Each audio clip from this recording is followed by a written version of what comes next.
kažkas atėjo užkasas, ir toliau. Nu, panašiai, žinok, biškutį platėjantis į šitą pusę, bet... Miesto taryba buvo atsakingas ir paminklosaugos buvo atsakingas.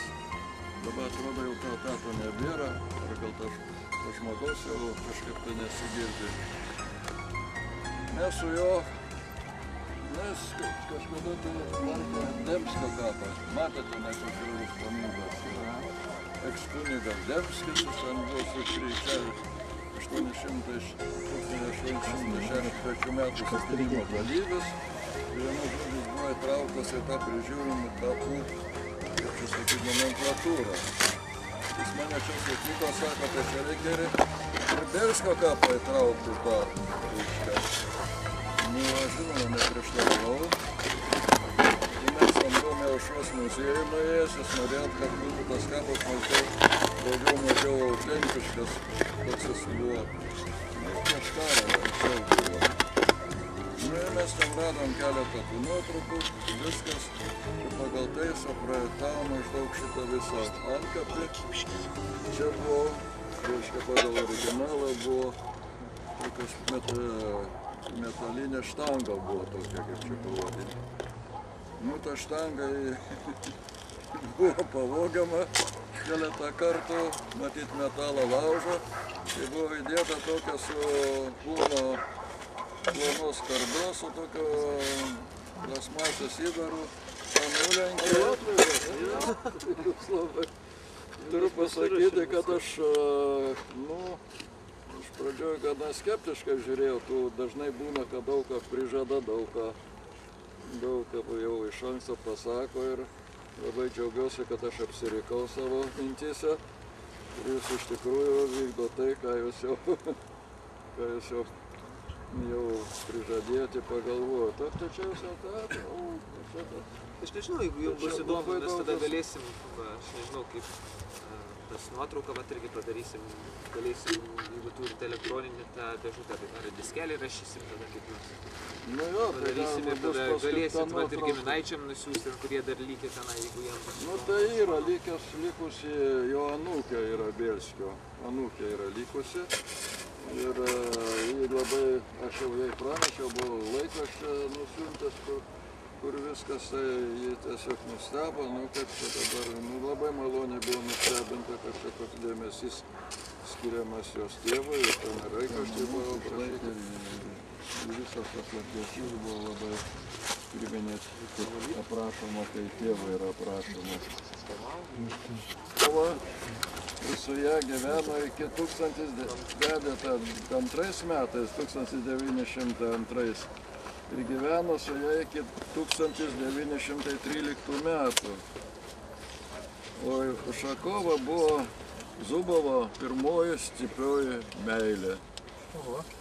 Ir tada 13 metais Zubovas išsiskyrė su savo žmona, Belskis išsiskyrė su savo žmona, Zubovas paliko šitą Ginkūnų dvarą, paliko savo pirmąjai žmonai, o Belskis su